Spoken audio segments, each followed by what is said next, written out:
Plivači Srbije koji su predstavljali zemlju na proteklom prvenstvu Evrope u Berlinu doputovali su danas u Beograd, a potpredsednik Plivačkog saveza Srbije Milivoj Dopsaj ocenio je takmičenje više nego uspešno. Srbija je od 21 zemlje koja je osvojila medalju, a ukupno je 41 zemlja nastupala, bila ukupno 12. Znači, čini mi se da smo imali čak više medalja zlatnih od Rusije i od, mislim, i Nemačke, zlatnih. U odnosu na nešto što je bodovanje uspešnosti na šampionatu, od 36 zemalja koji su uspeli da se izbore za plasmane, muškarci su čak 13. devojke su malo lošije 30. Ukupno 21. je Srbija.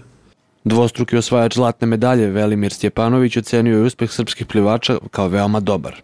Mislim kao tim da smo dali sve od sebe, naravno. Znači, ne znam koliko smo imali polufinale, finale, ali što se mene tiče, znači ja sam odradio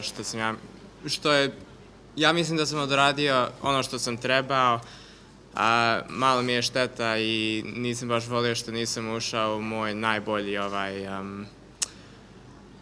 najbolju disciplinu 200 delfin, ali ovo što sam odradio je sami početak i mislim da